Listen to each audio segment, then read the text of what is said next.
Police round news. आताचे वृत्त आहे. नशिराबाद पोलीस ठाण्यात दाखल असलेल्या गुन्हा क्रमांक 135/2025 या चोरीची वाळू वाहतूक करणाऱ्या डंपर अपघातात घटनेतील आर्थिक फायद्यासाठी चुकीच्या पद्धतीने तपासाची दिशा बदलवून तथाकथित वाळू तस्कर व डंपर चालक याला वाचवणाऱ्या तत्कालीन ठाणे प्रभारी अधिकारी तथा गुन्ह्याचे तपास अधिकारी आणि त्यांच्या 2 कलेक्टर यांच्या संदर्भातील याबाबत असं की महाराष्ट्र राज्यात वाळूचे अवैध उत्खनन आणि शासनाचा महसूल बुडवून वाहतुकीवर प्रतिबंध असताना दिनांक 19 जुलै 2025 रोजी नशिराबाद पोलीस ठाण्याच्या हद्दीत एका अवैध वाळूची वाहतूक करणाऱ्या ओव्हरलोड डंपर वाहनाने धडक देऊन अपघात केला आहे.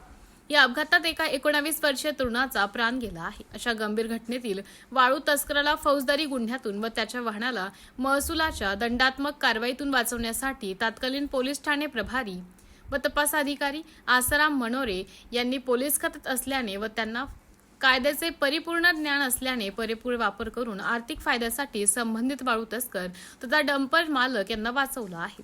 नशिराबाद पोलीस ठाणे प्रभारी व गुन्हे तपास अधिकारी तसेच त्यांचे दोघी पंटर कलेक्टर पोलीस अंमलदार यांनी घटनेतील डंपर बदलवल्याच्या चर्चेने त्याचं नाव पंचक्रोशीत पुन्हा समोर येत आहे. यामुळे प्रश्न उपस्थित होतो की नशिराबाद पोलीस ठाण्यात दाखल असलेल्या फराद क्रमांक 135/2025 मध्ये रेती असलेल्या ओव्हरलोड डंपरने अपघात केल्याचं नोंद असताना पोलिसांनी रेती नसलेले रिकामे डंपर का जप्त केला आहे.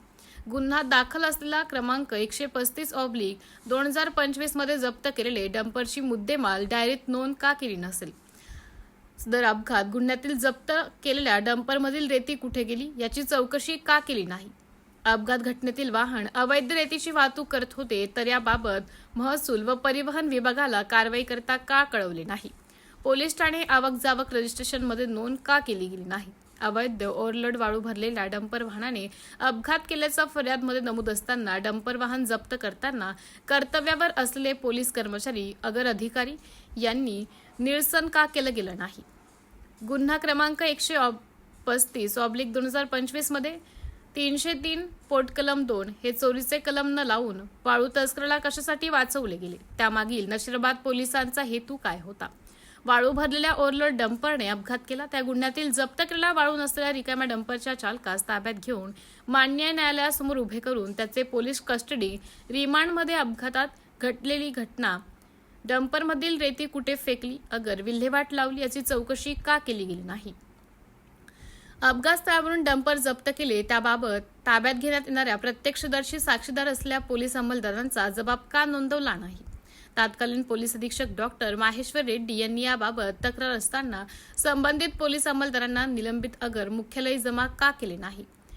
सदर गुन्ह्यासंदर्भात तक्रारीवरून विभागीय चौकशी सुरू आहे परंतु त्याची पारदर्शक चौकशी न होता पोलीस अधिकारी व अंमलदार यांच्या विरुद्ध अद्याप पावेतो कार्यवाही झाली नाही. पोलीस ठाण्यात जप्त केलेल्या वाहनामागील बाजूस नंबर प्लेट नसताना पोलिसांनी फर्यादीला नंबर कसा दाखवला. अगर घटनास्थळावर फर्यादीने नंबर कसा पाहिला. अपघात घटनेतील वाहनाचं GPS फोटोग्राफ का घेतलं नाही. असे अनेक प्रश्न उपस्थित झाले असून या अपघात प्रकरणाची फेर चौकशी करण्याची मागणी जनतेतून होत आहे. जिल्हा पोलीस अधीक्षक श्रीकांत धिवरे या प्रकरणाची दखल घेण्याची मागणी होत आहे. पोलीस राऊंड न्यूजचे मुख्य संपादक शेखर सोनवणे यांचा रिपोर्ट, जळगाव, महाराष्ट्र.